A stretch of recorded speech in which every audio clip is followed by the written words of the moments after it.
Pessoal, então estamos no segundo reinado. Onde que é perto? Oi? Bom, então vocês entenderam, né? É um movimento de modernidade, um movimento republicano, um movimento de adequação do Brasil à realidade, uma tentativa de se livrar desse, como eu disse pra vocês, desse híbrido escroto que aconteceu aqui no Brasil, uma monarquia constitucional de vez em quando, uma monarquia absolutista, quando o imperador quer impor a sua vontade, entenderam? Então esse movimento de modernidade urbano, ligado ao setor econômico mais importante, ele ainda vai crescer, principalmente depois da Segunda Guerra Mundial. Desculpa, Segunda Guerra Mundial. Principalmente depois da Guerra do Paraguai, entenderam? Porque como nós já falamos, acaba a Guerra do Paraguai em 1870, o movimento republicano já brota. 3 anos depois já tem partido, ok? E o que esses caras pregam? Você vê a força desse galera já em 1870, 1873. Eles pegam o fim do sistema de governo, entenderam? Então a ameaça aos coronéis fazendeiros, os escravocratas, a estrutura de apoio do imperador, beleza? Bom, depois das classes sociais, o que vai acontecer? Você vai ter algumas questões, certo? Importantíssimas, que vão fazer com que o imperador perca paulatinamente apoio, até que chega num momento em que ele se encontra o quê? Só. Aliás, como diz aqui em Goiás, não é? O imperador caiu de pôde. Não é isso, pessoal? Foi só cutucar e ele desceu. Entenderam aí? Ele não tinha apoio nenhum mais. Ele ficou só decadente, não é isso? O império ficou gaga junto com ele. Porque quando o império cai, o imperador já estava partindo para o outro lado mesmo. Entendeu, pessoal? Já estava indo para o universo paralelo. Tá? Bom, então voltando aqui. Para passeio lá. Então, agora nós vamos analisar a primeira questão importantíssima de perda de apoio do Império, certo? O movimento republicano agora começa a impor um ritmo, né, que não tem mais volta para o processo republicano. É a chamada questão militar. Importante porque as armas. Entendeu por que vocês são importantes? Ultimamente até nem tanto, não é? Mas o exército é arma, cara. Se a arma estiver do teu lado, não é isso? Por que não cai? Por que caiu Hosni Mubarak? Porque o exército ficou com ele. Por que o cadáver ainda resiste? Porque ele tem uma parte considerável do exército com ele. Entenderam? Então isso aí é o exército que determina isso aí. Tirou o apoio do Estado cai. Quem derrubou o Zelaya foi o exército. Não é isso? E depois entrega para quem? Entrega para os políticos. Mas enquanto você mantém o apoio... O Rafael Correia não teve um problema sério com o exército lá no ano passado? O que ele fez? Deu aumento. Aí acabou o problema. Entendeu? Quer dizer, se ele perde o apoio das Forças Armadas, ele perdeu o controle do Estado. Ok? Igual a Dilma. Não é isso? Que relação interessante. Ainda tem uns resquíciozinhos da época dela também no exército, não é? Embora o exército não seja em sua maioria o que ele demonstrou durante o período da ditadura, e muito menos o exército era naquele momento essa maioria, né? Muito menos o exército. O problema era a cúpula, que era ensandecida. Ela foi torturada, né? Sim, presa política, torturada, né? A gente vai passar por isso. Deu asilo político. Porque onde ela foi? Ela foi pro Chile? Não foi pro Chile não. O Chile já era ditadura. Estava ficando ditadura.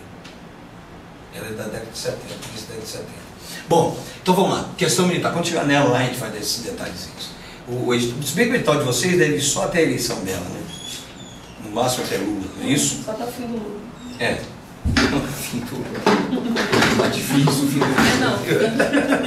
Bom, pessoal, vamos lá. O fim do mandato dele, do primeiro mandato. Do segundo mandato dele. A gente tem que deixar os números direitinho da agora para frente. Pessoal, então a questão militar. O que é isso? É o momento em que o exército faz o quê?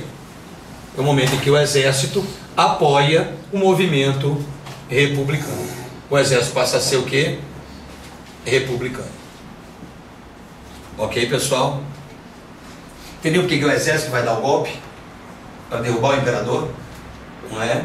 são as Forças Armadas, os caras que aderiram e deram um racha e agora terrível, sustentável para as forças Mas ele que comandam. ele apoia esse movimento por quê?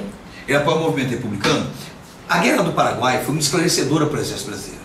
O que o Exército Brasileiro aprendeu com a Guerra do Paraguai? Ele não existia. Ele não era profissional. Ele não era profissional. Entendeu? Então, o Exército, para você ter uma ideia, por que nós aguentamos o Paraguai e vencemos eles?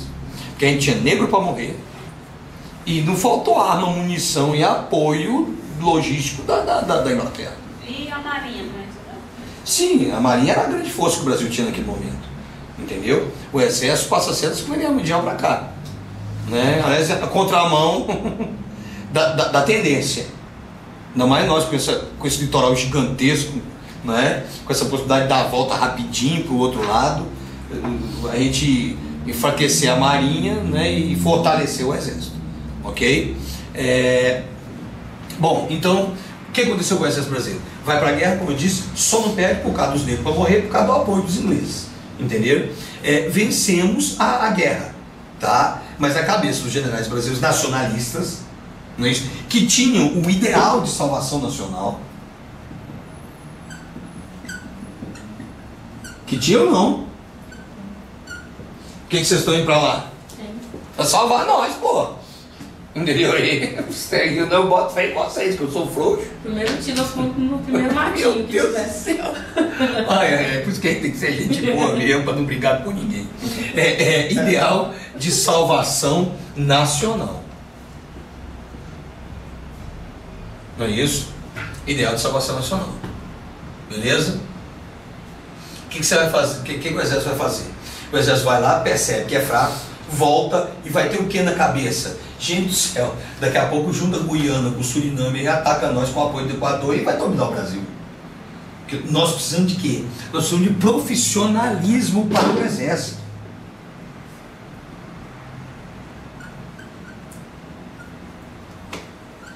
Certo? E o que é profissionalismo? O que é profissionalismo no Exército? Então, você precisa de quê? Industrialização. Então pode dar a primeira seta, industrialização. E segundo, efetivo fixo. Que nem isso o Exército Brasileiro tinha. Não é, gente? O Exército Brasileiro era o quê? O Exército Brasileiro era meia dúzia de guardas e uns generais, a cúpula. Aí quando entrava uma guerra, o que fazia? Ele fazia as convocações. Chamava o senhor branco, ele mandava, no lugar dele, do filho que foram convocados, ele mandava 50 escravos. E era para morrer mesmo, porque a estratégia era essa, não é? Então ele preferiu que seja escravo que seja um homem branco. Beleza? Então o exército sem profissionalismo nenhum, sem treinamento. Eu costumo dizer até que o exército brasileiro era um exército peladeiro. Peladinha de rua.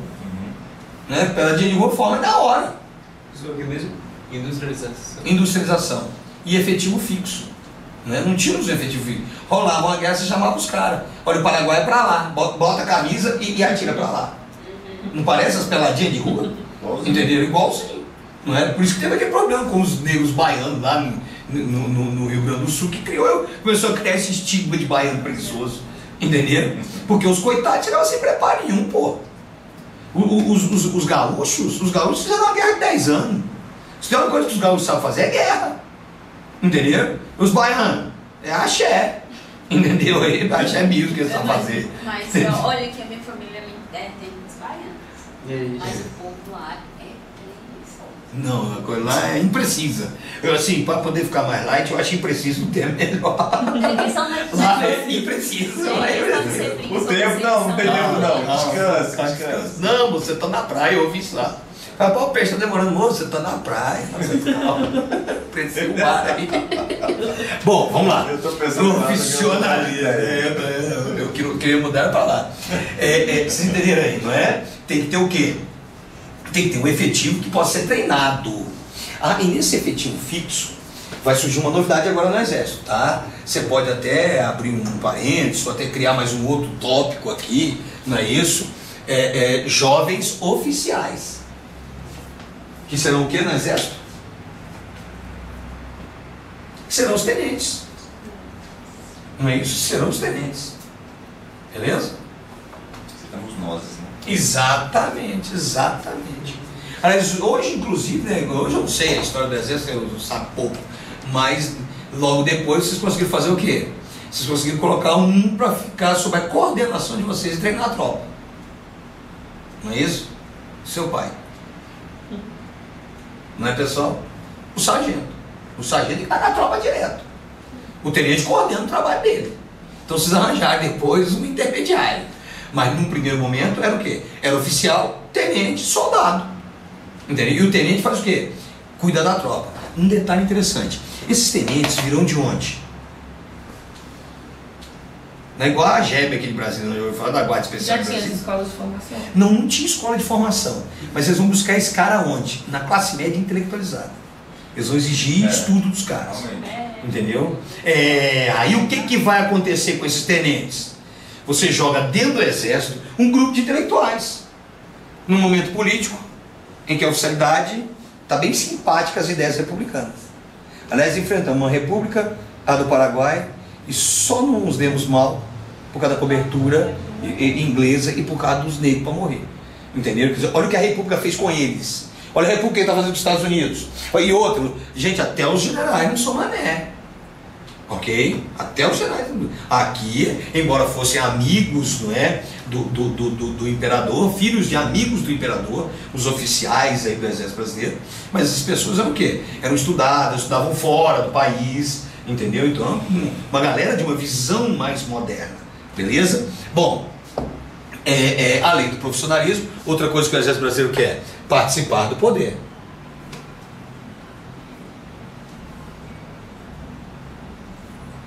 Não é isso, galera? Olha, eles podem dar a vida para salvar o país da ameaça externa e não podem dar a vida para salvar o país da ameaça interna. Não é? Estão sacando aí? Quer dizer, e o que seria a ameaça interna? A ameaça interna é o império.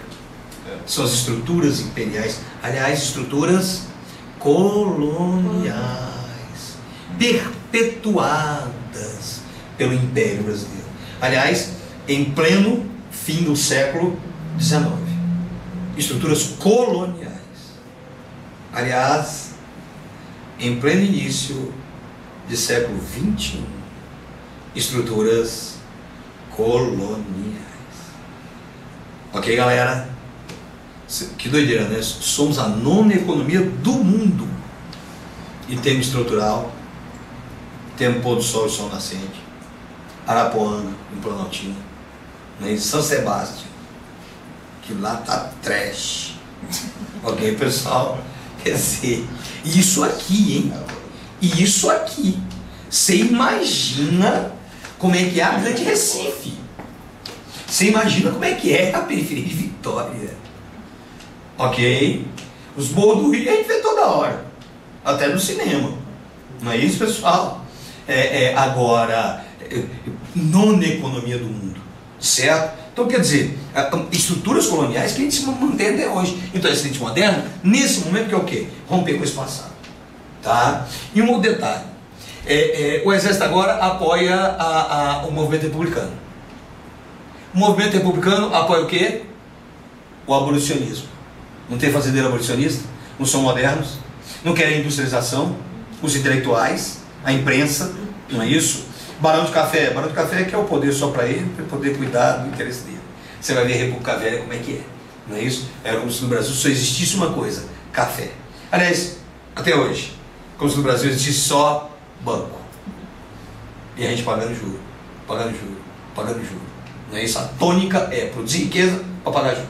Produzir riqueza para pagar juro. Certo? Então vamos lá. Depois da questão militar, um outro apoio importantíssimo é a chamada questão religiosa. Beleza? O que significa isso? Bom, isso significa a igreja passando a apoiar o quê? Passando a apoiar o republicanismo. Não é isso? Aqui da mesma forma. O republicanismo ficou melhor. Certo? Como é que a igreja começa a bandear para lá? Qual é a necessidade da igreja de se tornar republicana? Aliás, ela não tem um império que deu a ela, por constituição, o monopólio da fé. A igreja não tem, não é, pessoal, as terras que lhe são doadas pelo Estado. Agora, a igreja tem essas vantagens. Além de ficar 70 anos sobre o domínio do império, a igreja aproveitou muito bem essas vantagens. Se tornou quase que unanimidade a essa época no país. As exceções dos ritos afro, mesmo porque as religiões protestantes, elas datam do início do século XX, 1910, 1930, que chegam é fundada a brasileira e chegam as internacionais. Qual é a igreja protestante brasileira fundada primeiro? Assembleia de Deus. Aí depois chegam os luteranos, metodistas, batistas, presbiterianos. Ok? São os batistas tradicionais. Tá? Da década de 70 para cá nós tivemos uma nova onda, não é isso? Do neocalvinismo. Aí perdeu o controle. Tem até a igreja do copo glorioso. Não é, pessoal? Então vai perder o controle. A primeira igreja protestante é a Assembleia de Deus? Do copo glorioso, da carruagem gloriosa, eu vi lá na Ceilândia. Aliás, qualquer lojinha serve para montar uma igreja. Aí não paga imposto. Isso é um detalhe interessante. Bom, então a igreja, ela se torna republicana porque ela quer o quê? Ela quer independência. Ok, gente? A igreja quer independência. Sacaram? É isso que a igreja pretende. A dependência do Estado, né? A independência do Estado, né? Em relação ao Estado. Muito bem falado. Em relação ao Estado. Ainda bem que eu pensei rápido e percebi esse detalhe. Ok? Obviamente, ela quer ficar independente em relação ao Estado. Ela quer se apartar do Estado. Entenderam? Agora, ela precisa de pretexto, não precisa? Aí, ó, Império, pô, valeu, vocês deram a maior força, mas agora a gente está querendo ó em vocês. Pode? Não pode, não. Mas tem que ter um pretexto. Agora, aliás, está na hora da política.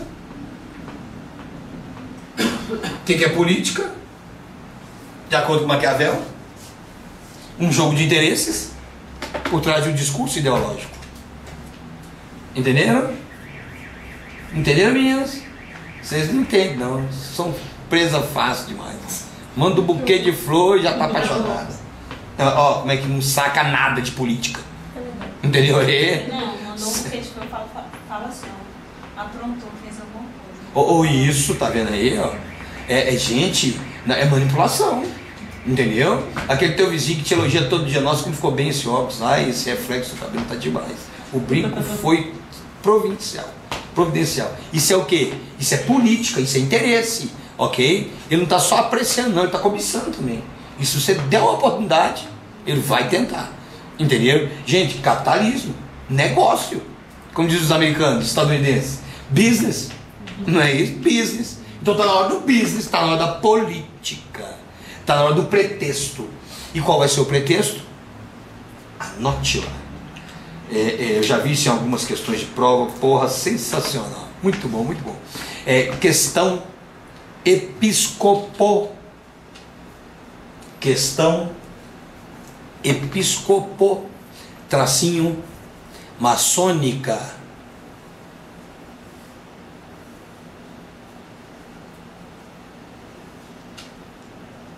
Questão episcopo-maçônica. O que é isso, hein? Isso, interpreta aí para mim. Lê as palavras, né? Que é o jeito melhor de interpretar. Episcopo. Episcopal tem a ver com quem?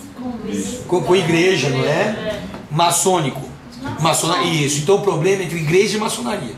O que é que o Papa determina? Maçom não reza mais, maçom não participa mais de missa. Eles foram a mão do imperador? Não.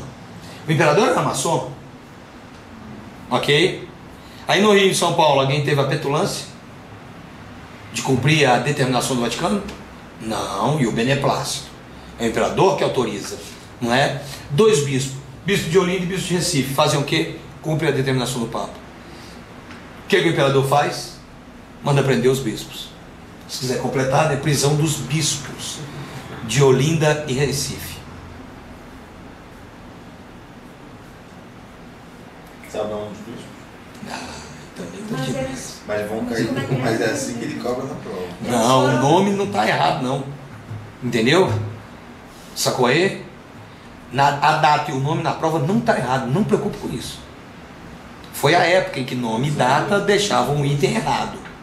Ele citou nome e data para você começar a ficar estressado. Como é? Prisão dos bispos, o que mais? De Olinda e Recife. Ok? Então quando você vê um nome, você deleta o nome. Viu a data, deleta a data. Obviamente, né, gente? O período republicano, que começa no século XVI, por favor. Então, né, vamos um certo cuidadinho. O que é século, qual é o período desse século aí, para localizar. Não é? Tem datas que são capitais, não é? Inconfidência Mineira, Conjuração Baiana, Independência do Brasil, não é isso? Então tem algumas datas que, por favor, né? Proclamação da República, você tem que ter esse negócio mais ou menos localizado aí, senão... Aí, agora, a questão não bota o item, aliás, não bota a data ou o nome para ser o quê? Para ser o que faz o item estar errado. Se a dúvida for no nome, se a dúvida for na data, pode ficar tranquilo, o teu item está correto.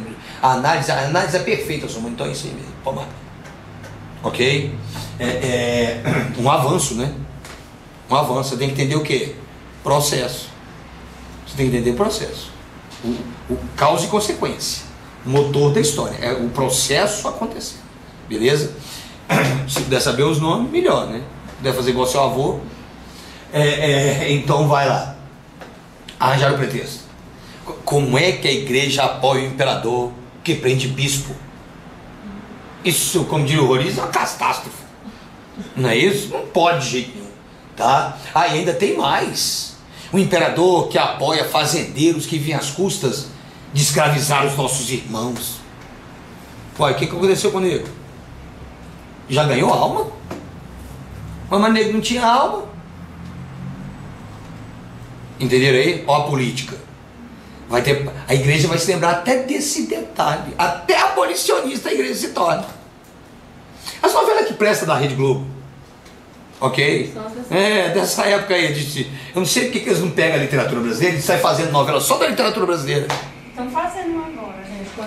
Aquela parece que é... Tinha que ficar no lugar da Pois é, óbvio. Aquilo é meu filme mesmo, né? Parece 16 minutos, imagem de filme, ficou muito... E os atores, né? Mas eu não tá vendendo lugar para Playboy contracenar. Entendeu? Esse é o... Deixou de ser mercador. Agora tá fazendo arte. Entendeu? Bom, mas tem nada a ver. Sim, tem a ver, porque eu falei da novela, por causa das novelas de época, que mostra o padre protegendo os filhos de classe, os filhos de fazendeiros que eram abolicionistas, filhos de profissionais liberais que eram abolicionistas, essa classe média, né, assim, a moça, entendeu? Escrava Isaura, as que prestaram, as novelas de época, tá? Então tá aí, ó. Independência em relação ao Estado, não é? O pretexto, a questão do problema da prisão dos bispos, questão episcopo-maçônica, né? Que se a gente pode complicar, para que a gente vai facilitar, não é isso? Então esse termo pode aparecer numa prova, você vai saber o que é. É ter calma e analisar as palavras. O que essa palavra quer dizer? O que é essa palavra? O que é o sinônimo o que eu entendo disso aqui? E se esclarece, isso dá o caminho das pedras. Bom, depois que a igreja então se manifesta a favor do movimento republicano, o movimento republicano ganhou o quê? O aparelho de difusão ideológica. Aliás, o movimento republicano ganhou o quê? Ganhou a Rede Globo, ganhou a Veja, não é isso? Correio Brasiliense. Agora é deles o quê? O monopólio da informação. E uma informação que já é um aspecto sagrado, não é isso? Porque é a igreja. Aliás, que tem um aspecto sagrado. Quando eu fui falar isso, eu lembrei do Jornal Nacional. O Jornal Nacional também tem um aspecto sagrado, não é isso? O Jornal Nacional também é sacro quando ele emite as informações. Você duvida do que o Jornal Nacional fala?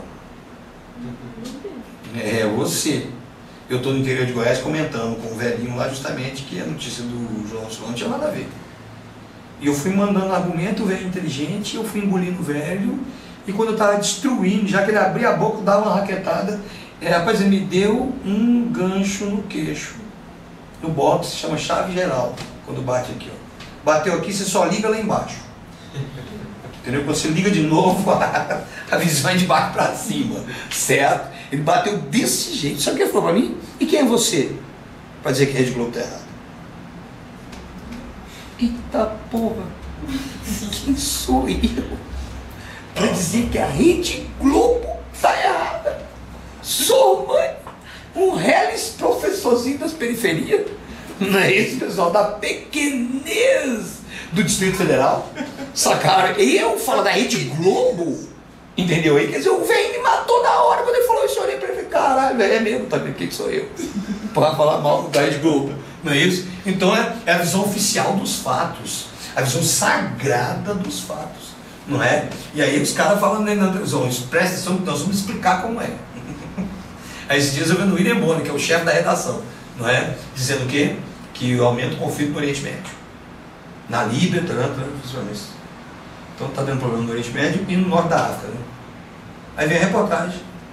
No Oriente Médio, a situação do Gaddafi na Líbia, eu falei, eita porra, o chefe da redação. Oriente Médio é norte da África. Não é Oriente Médio. Se falar aqui Irã e Iraque é Oriente Médio, a gente ainda engole. Ok? Mas nem Oriente Médio também não, é Pérsia. Beleza? Oriente Médio é Síria, Jordânia, Palestina, né? Esses desertos lá do Egito, lá da Amazônia. Ou da Amazônia. Tô precisando falar. Faltou. Quem sou eu para falar também dos caras, né? Mas você vai ver daqui a 100 anos o deserto lá na Amazônia, você vai lembrar de mim. Ô, pessoal, vamos lá. E nem vocês vai estar lá também, vocês já vão ter vazado lá, fugido com o Superman e a Mulher Maravilha. Ô, pessoal, então vamos lá, né? A igreja agora dá ao movimento republicano o quê? O aparelho de difusão das ideias. Entenderam? Tira do imperador um apoio importantíssimo. E o movimento abolicionista, ou melhor, a questão abolicionista, liquida de vez a fatura.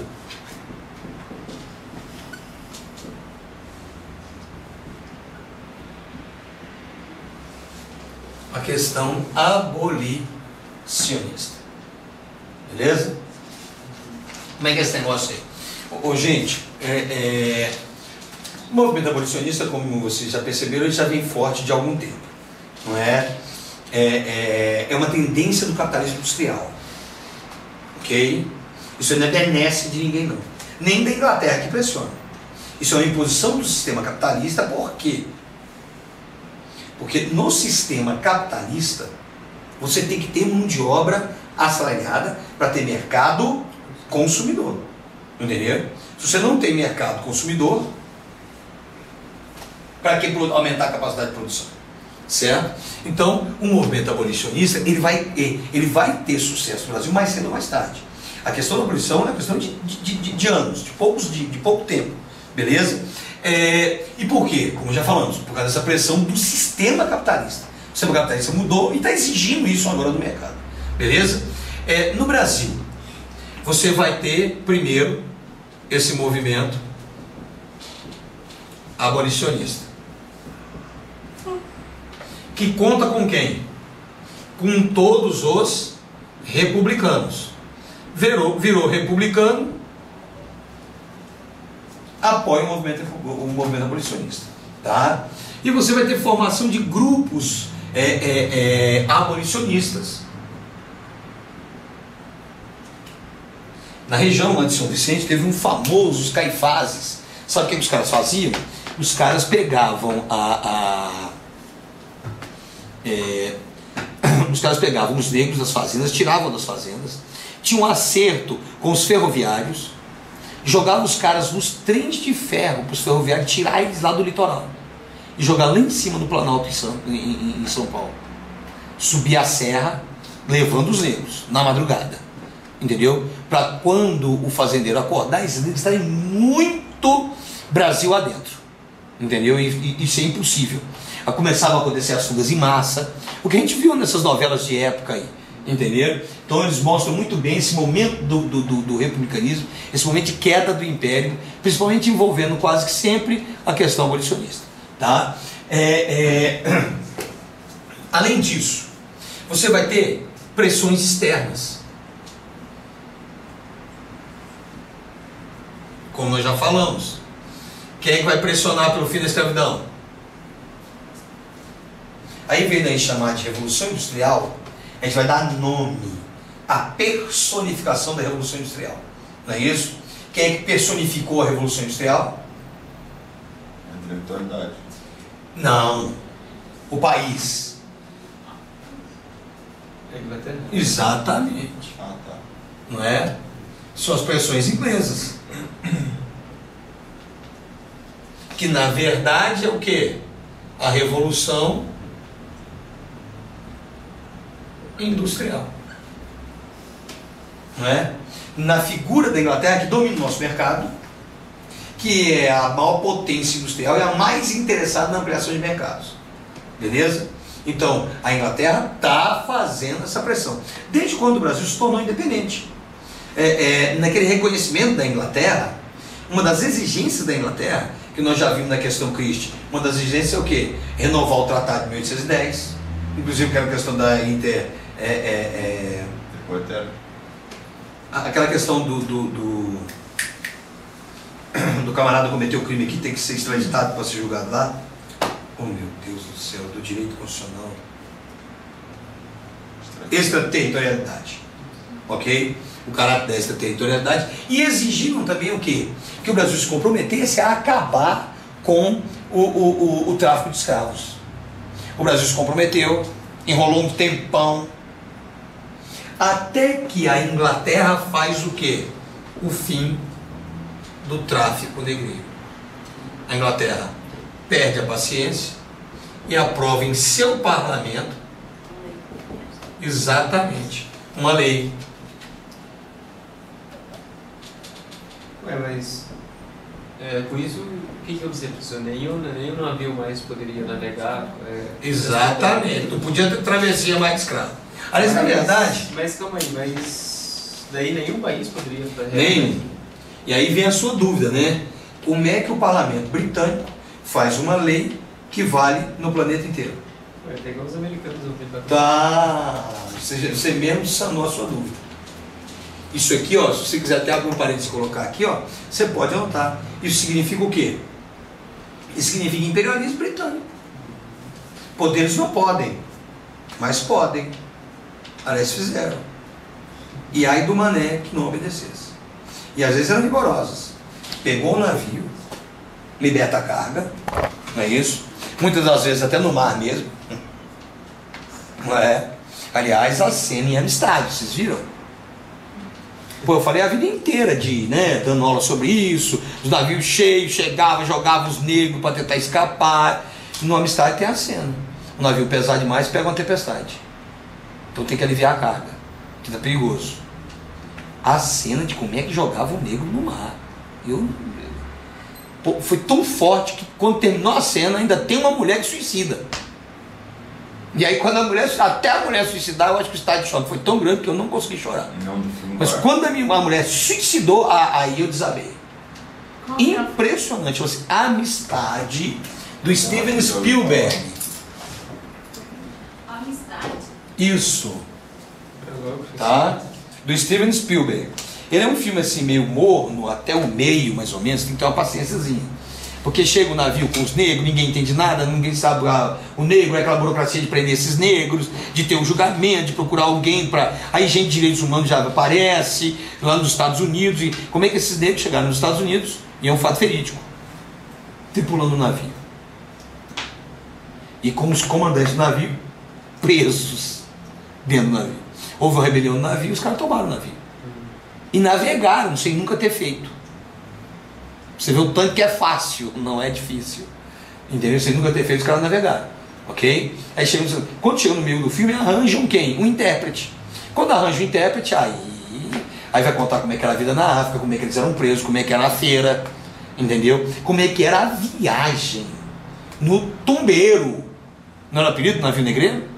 Pô, morria de 20% a 30% da carga numa travessia. Eles limpavam uma vez por semana o convés. Limpou o convés, morreu um só daqui a 7 dias para tirar o corpo. Entendeu? Então, a cena, tanto é que o filme não é considerado dos bons filmes do Spielberg. Baixa bilheteria, etc. Tá? Eles gostam quando fala bem do judeu. A lista de Schindler. Tá? Bom, então a Bill Abbott, né? O imperialismo britânico, uma intervenção diplomática no mundo, não é isso? Sendo que eles eram o quê? Os mais fortes do planeta, a grande potência, beleza? Em seguida, no Brasil, o que acontece? Aprova-se também uma lei, a lei Eusébio de Queiroz, que proíbe o tráfico negreiro para o Brasil, uma vez que ele já estava proibido no planeta. Essa lei é importantíssima porque ela ajuda a manter o Brasil no planeta. Se está proibido para todo o planeta, se está proibido para o Brasil, logo o Brasil está no planeta. Isso ajuda a gente a fixar aqui no planeta. Porque uma hora dessa podia escapar aí, né? Passar da lua aí, agora não. Depois do Eusébio de Queiroz, está firme. Nós somos do planeta agora. Entendeu? Essa daqui estava guardada lá naquelas gavetas, que tem as gavetas no Congresso, né, do buraco negro. Entendeu? Então vai lá para dentro, acabou. Essa era uma que estava dormindo lá.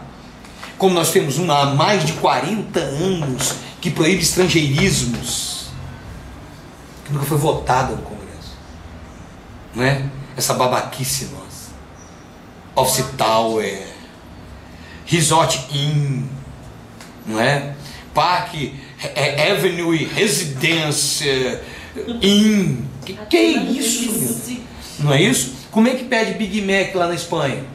Pão com molho especial, com cebola. Picles não, é conserva. Pão, queijo, entendeu? Pão com gergelim, é assim que se pede.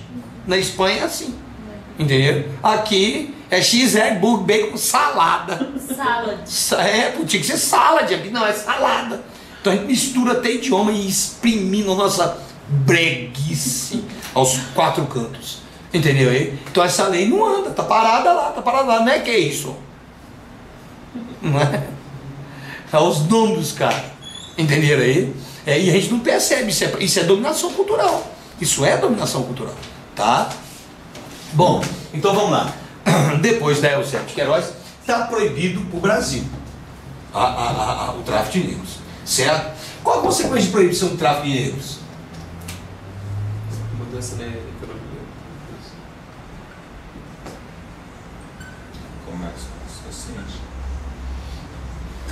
Inclusive o pessoal da China vai fabricar o iPad no Brasil. A Dilma foi lá assinar o tratado com o China. Porque massa de consumo. Vai baratear pra gente. Pra gente, claro, vão fornecer pra nós. E daqui toda a América do Sul. Mercado emergente vai crescer bastante. Uhum. Inclusive graças à distribuição de renda do Evo Morales, do próprio Hugo Chávez, né? Dos Kirchner. Vamos lá. Valorização do negro. É o tal do Mala lá hoje do Peru. Gente, que doideira o Peru, hein?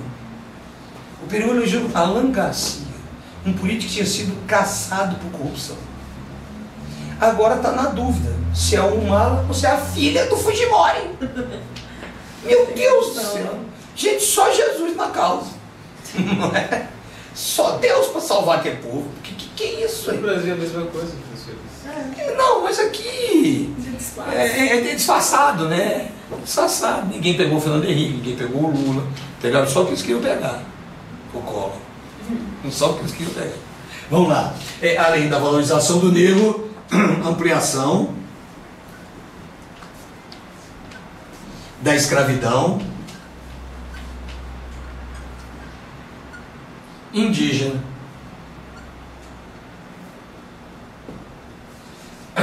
Ampliação da escravidão indígena. Não é isso? Se começa a faltar negro, avança o sistema do índio novamente. É um novo boom agora de procura pelo índio enquanto escravo. Nas regiões mais atrasadas, entre os fazendeiros mais atrasados. Beleza? Bom, depois disso aí vem as leis para o quê? Para o fim da escravidão.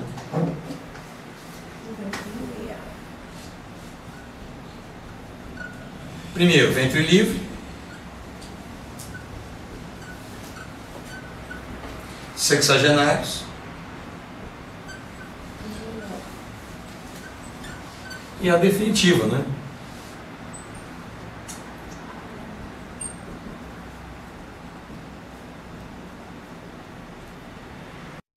Não tem. Tem, né? Áurea. Ok? Então vamos lá. No primeiro momento, o que o Império Brasileiro sente? A pressão está grande, então eles vão ter que manipular. Entenderam? A pressão está muito grande, tem que manipular.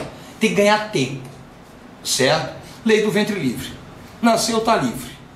Pega a mamadeira, a chuquinha, a fralda, o coeiro, o bico e sai voado. Tem como? Não. Criança nova voa. Não é, pessoal? Aliás, essa criança vai ter condições de sair e viver por conta dela quando? Não, na roça. Na roça com 13 anos, 14 anos, já é homem. E se for mais corpulento, então...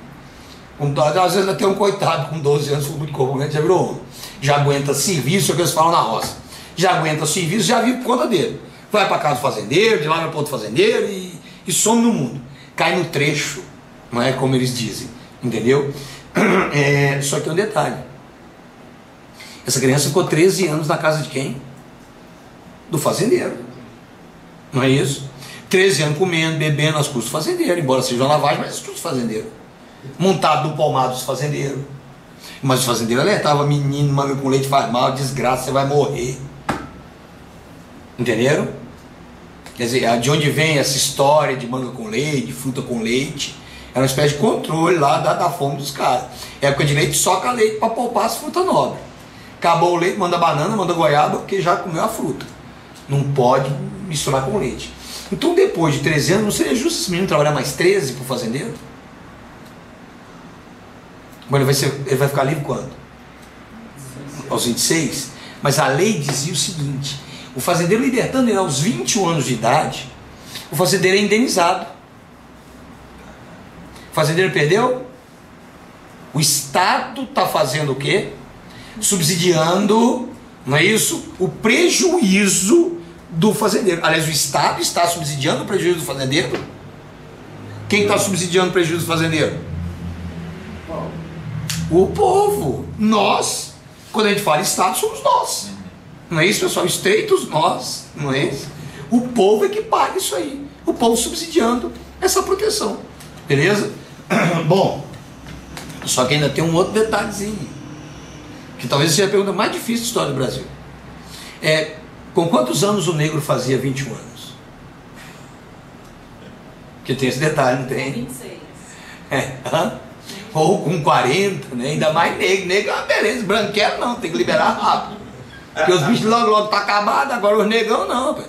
Não é isso? Pô, meu vizinho lá, rapaz, eu briguei com ele lá todo esse dia, depois fiz as pazes com ele, porque a mãe dele é muito gente boa. Vocês fiquem sabendo do diabo do negão? O cara tem 56 anos, rapaz. Ele é mais novo que eu. Impressionante. Não bebe e corre, faz esportes. Não vai acabar nunca. Eu tenho um amigo meu, conheci ele há 20 anos, ele é a mesma coisa há 20 anos. O negão Zé Roberto. Mesma coisa, não mudou nada. Nem a velocidade. Entendeu? Segue lenta do mesmo jeito. Tá? Turma, então vamos lá. Depois da lei do ventre livre, né, que é embromação, é para ganhar tempo, não é isso? Quando a coisa aperta de novo, vai vir o quê? Sexagenários. Agora, o negro vai ser liberto quando? Quando ele fizer 65 anos. A reforma da Previdência do Fernando Henrique. Só aprova depois de 65. Você fez 65, morreu, aí aposenta. Não é? Porque naquela época, quem vivia 65? Era raríssimos os casos. Os escravos domésticos. Não é isso? Os escravos de ganho, que eram os escravos urbanos. Esses talvez chegariam a essa idade. Só que aí tem um problema. É melhor morrer antes. Eu lembro daquele episódio da família Dinossauros, lembram? o dia do arremesso? Que pegava a velhinha e arremessava ela no posto de piche depois dos 70 anos, que a dinossaurozinha velha lá. Entendeu? Então me lembra aquele episódio. Quer dizer, fez 65 anos, pega nos braços aí. Vão jogar fora. Você está sendo descartado da fazenda. O fazendeiro não tem mais cuidado com esse velho. Aí morre de fome. Sem dúvida, vai ver aonde, vai comer o quê? Não é? Vai trabalhar aonde? Quem vai cuidar? Na hora de pegar um menino e desviar a atenção do trabalho desse menino para cuidar desse velho, é a hora que você pode libertar o velho. Perceberam aí? Então, na verdade, são golpes para tentar perpetuar, certo? Até que chega a Lei Áurea. O imperador doente vai para a Europa para poder se cuidar, não é isso? Vai se tratar na Europa. Enquanto isso, deixa a filha dele aqui, a princesa Isabel, que aliás era menor inclusive, e ela pega lá um papel e faz a Lei Áurea, inclusive a lápis, não é? Tem hora que eu acho que foi uma armação para o Dom Pedro voltar e tentar, né, dizer que não tem nada a ver com isso. Você desculpa, sabe como é que é criança, viu o papel lá, viu o lápis, né? Criança faz essas coisas mesmo, rasga documento, né? Não tem noção, então tá abolido.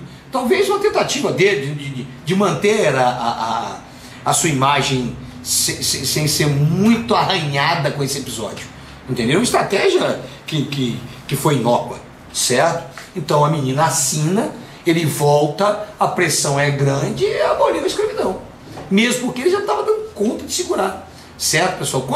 Quando acaba a escravidão, você já tem uma quantidade, eu não sei ao certo, é um detalhe que me falta, mas eu acredito que você já tem mais escravo livre do que preso nesse momento, entendeu? Alforriados e vivendo já na cidade, ok? Porque aí vai ser uma grande migração para a cidade, obviamente, tá? Só uma coisa, esse ventre livre é livre após os 21 ou 26 anos? Não, o leito ventre livre, a criança nasce livre, mas vai ser liberta aos 21 anos. Porque ela nasce livre, mas ela nasce às custas do fazendeiro. Então seria uma maneira de pagar pelo tempo que ficou lá. Não é isso? Então com 21 anos libertou, o camarada recebe a indenização. Tá?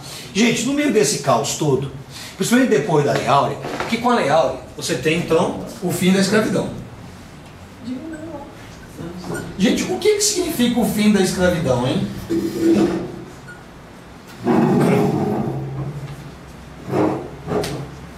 O que vai significar o fim da escravidão para o negro? Hein? Mas vai morrer de fome. Então é isso. Vontade, né? Exatamente. Então bota lá na frente da setinha lá. Preconceito e marginalização.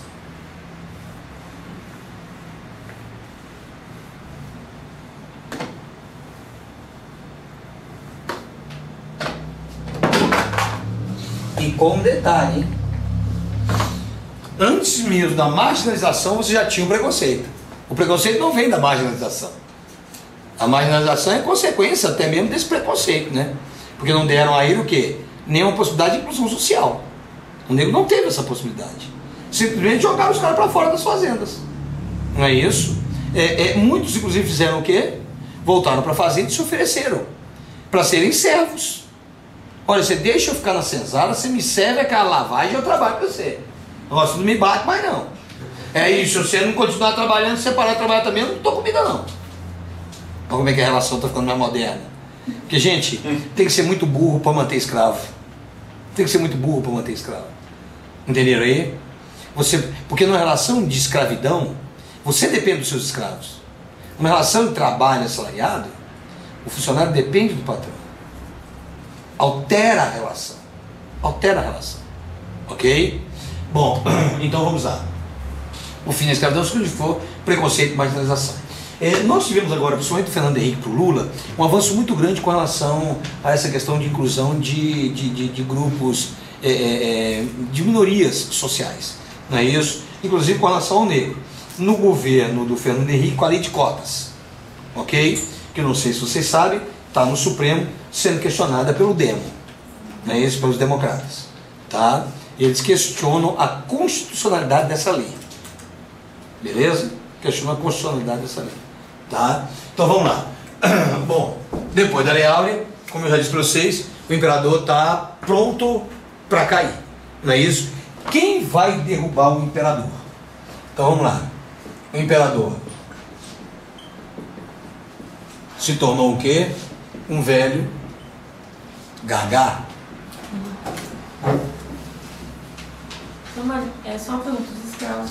Eles saíram, quem ficou na fazenda trabalhando foram os alguns escravos se tornam assalariados, outros se tornam parceiros, a maioria se torna servo e aumenta o uso da mão de obra livre, com mestiços, entendeu? E imigrantes. Tá legal? Então aí, ó, o imperador, um velho gagá, que representa todo o quê? Todo anacronismo do império, todo o atraso do império, ok? Aliás, tem uma foto que ficou célebre, ele cochilando com o jornal na mão, entendeu? Ele senta lá com o jornalzinho dele lá na mão, lá do lado um abajur, na cadeirona dele, e cochila com um jornal na mão, entendeu? Quer dizer, olha, o império está dormindo, o império está cochilando, o império está esperando a morte, tá? E quem é que vai fazer o serviço sujo? Bom, aí é o exército. Mas ele tinha algum filho, no caso, para estar substituindo aí a... Tinha filho, sim. E tinha esse plano? Ele tinha, ele imaginava isso, né? Na cabeça dele, ele ia passar pro filho. Entendeu? Só que era só na cabeça dele mesmo. Mas o filho já tinha idade para assumir, se tivesse que assumir? Já. Bom, pessoal, vamos lá. Então, o Clube Militar, fundado, né, em 1867, durante a Guerra do Paraguai. Você sabe muito bem desse assunto, não é? Você sabe muito bem desse assunto. O Clube Militar era uma tendência da época, não é? A formação de clubes. As pessoas letradas, elas tinham uma carência muito grande de discutir com pessoas letradas. Essa época é a época das sociedades literárias, a Academia Brasileira dos Seletos, dos Renascidos, dos Ilustrados, que foram fundidas em uma Academia Brasileira de Letras. Mas justamente tinha os seus clubes, aliás, tem até hoje, não é? Então, os clubes militares, eles reuniam os oficiais do Exército, a oficialidade do Exército, nas noites, para um bate-papo. Como é que era isso aí? O cara alugava uma casa no centro da cidade, um lugar quase mais central, lá botava uma copeira, fazia um chá, fazia café, fazia umas, como dizia na roça, umas abrevidades, né, umas quitandas, certo, pessoal? E servia para a galera ali, que ficava fumando seus charutos, bebendo, né? Aliás, o Titanic tem uma cena dessa. A hora que eles sobem para tomar o brandy e fumar o charuto e falar de economia e de política. Convida, inclusive, o Leonardo DiCaprio para tentar dar uma ridicularizada nele lá em cima. Entendeu? Quer dizer, antes do bichinho morrer, coitado, não precisava daquilo, né? Ele ia morrer mesmo. Então, tá aí, ó. O Clube Militar tem essa mesma concepção, entendeu? Onde eles entravam. E aí, já que eles se reúnem para bater papo, já que eles se reúnem para discutir política e economia, o que vai acabar acontecendo aqui? Ora, eles vão estar discutindo os problemas do império e vão receber dos políticos a missão. Vocês têm que derrubar os caras. Você está com as armas, eu não tenho apoio de ninguém, entendeu? Então cabe ao Clube Militar, em suas discussões, saber como é que vai fazer isso. E aliás, você vai ter dois grupos dentro do Clube Militar que vão discutir exacerbadamente essa questão.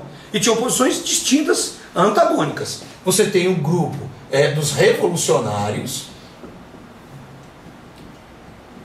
Os revolucionários pregavam o quê?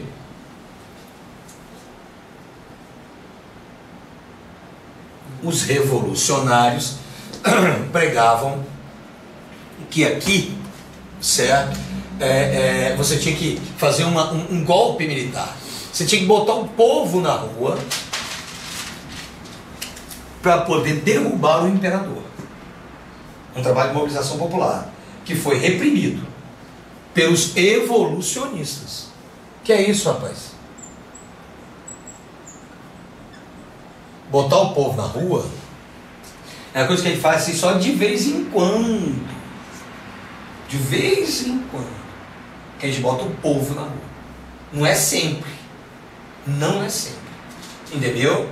Então, o imperador está sozinho, como já dissemos, está pôde, não é isso? Então é só cutucar, tá? Não precisa disso. Manda o Deodoro lá, com um grupamento, e diz a ele para fazer as malas e ir embora, porque não tem apoio de ninguém não. Certo? Eu lembro quando eu estudei essa aula aí, no 2º grau, eu achei mó barato o professor dizendo. Ele falou que o exército na rua, marchando, o Deodoro na frente, quando todo mundo viu, falou, opa, graças a Deus, gente, é feriado hoje, é a proclamação, é a independência do Brasil. Ele falou assim, mas a independência do Brasil não é setembro. Uai, é mesmo, é novembro. Se não é 7 de setembro, é 15 de novembro, então não é independência. Ora, então se não é independência, é república. Então, viva a república. O povo comemorou por isso, por esse motivo. Não era independência, então só podia ser a república. Ok? Então o imperador vai ser derrubado com informe burocrático. Bate na porta, ele abre, olha o imperador, o Deodoro, que inclusive resistiu em ir, porque Deodoro era o quê? Era o cargo de confiança do imperador. Deodoro está traindo o imperador. Chegou lá o imperador, chegou, acabou, você faz suas malas e vai embora. Tinha um oficial da marinha com ele que arrancou de uma garrucha, atiraram no pé do cara, acabou a tentativa de permanência. O imperador insiste para ficar no Brasil, que está morrendo. Dizem que não tem como, que era para ele pegar as malas e ir embora. E ele faz um pedido interessante. Eu quero levar então a terra do Brasil, para quando morrer ser enterrado sob o solo brasileiro. Assim foi. Até o nosso governo trocar um exemplar dos Lusíadas original pelos ossos do Dom Pedro I e do Dom Pedro II, que foram repatriados e estão enterrados lá em Petrópolis. Ok? Eu preferia o exemplar dos Lusíadas. Ok? Mas o governo preferiu assim e trocou o exemplar aí com os caras. Certo? Então a proclamação da República vem de acordo com a ideia dos evolucionistas. A proclamação da República, na verdade, desculpem pessoal, aqui não é um golpe militar, tá? Aqui é o quê? Aqui é uma guerra civil, é uma revolução. O evolucionista que diz o quê? Golpe militar. Que vai acontecer quando? Que vai acontecer a 15 de 11 de 1891. Ah, não, desculpa. 1889. 91 é a Constituição. 1889. O fim da escravidão, a Lei Áurea, 13 de maio de 1888. Está vendo a ligação direta entre o fim da escravidão e a queda do Império? Não é isso? 1 ano e pouco depois. Aliás, às vésperas de 15 do 11, o imperador, já Gagá, faz um festão na ilha fiscal. Ok? Um festão. Mandou trazer 17 fazões da Ásia para servir na noite para a elite que estava ao redor dele. Aliás, a quantidade de roupas íntimas deixadas na festa foi assim, exorbitante. Gente, não era muito diferente do que é hoje, não. Ok? Não era muito diferente. Ninguém chapava na birita e o negócio era uma doideira. Entendeu? O negócio era uma doideira. Certo? O que mantesse a sua intacta e conseguisse angariar outras, saía vencedor. O que tinha de nego que chapava e ninguém pegava dele, entendeu? Era uma zona mesmo. Essas festas são até hoje. Ok? Sexo é uma das questões muito importantes de manutenção do poder, um dos instrumentos de manutenção do poder. Ok? Bom, então o golpe militar consagra a tese evolucionista e o golpe acontece a 15 do 11, dado pelo Deodoro da Fonseca. Está proclamado o quê? Está proclamada a República, ok? Qual era o cargo do Deodoro? Você falou que era um cargo importante.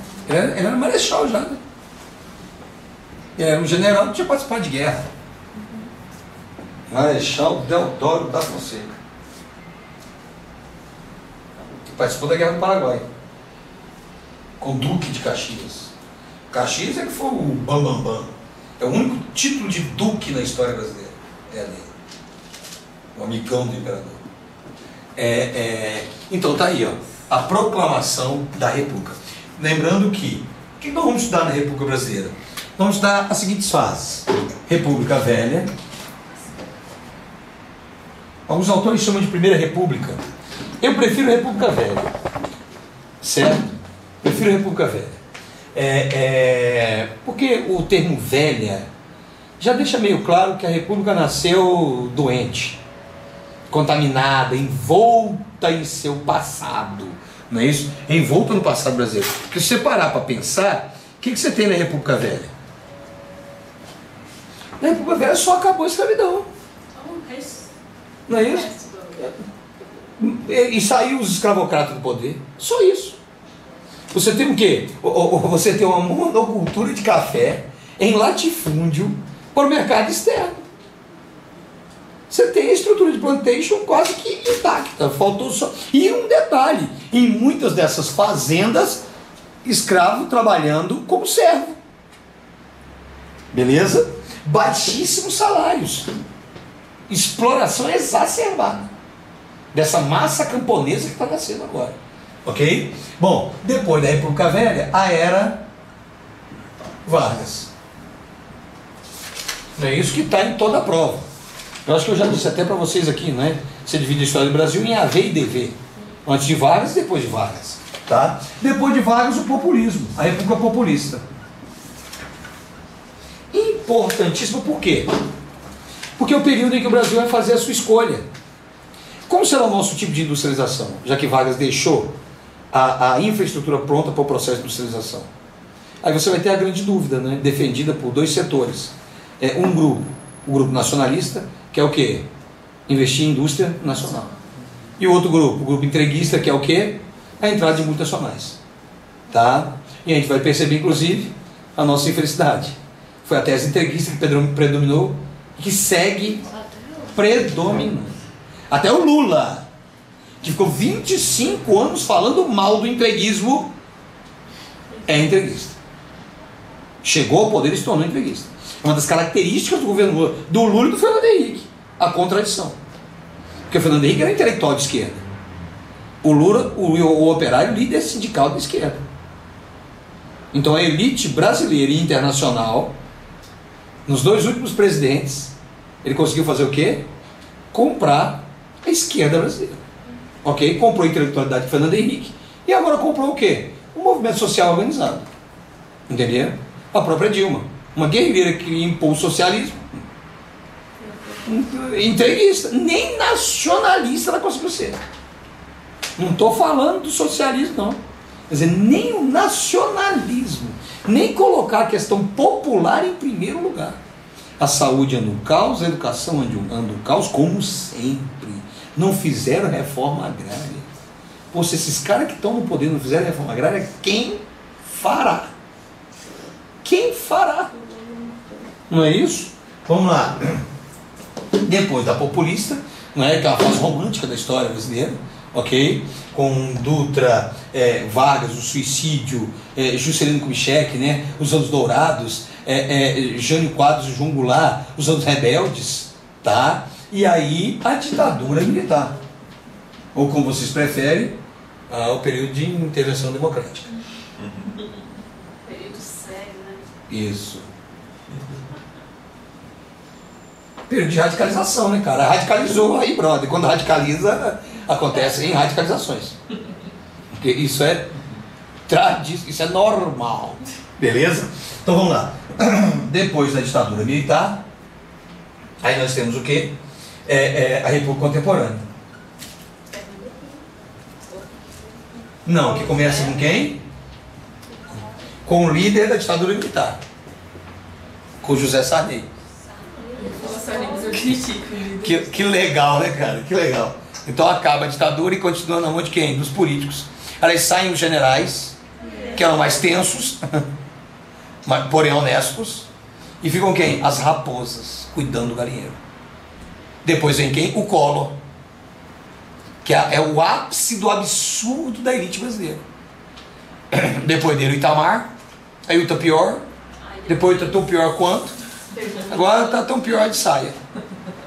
Ok? Quer dizer, a Dilma não deve cair na prova de vocês, né? Agora deve chegar até o Lula. Deve chegar até o Lula. Beleza? Se chegar até o Lula, nós vamos fazer um aulão com o Fernando Henrique e Lula fazendo um quadro comparativo. Beleza? Galera, próxima aula, República Velha. Beleza? Sim. Um grande abraço.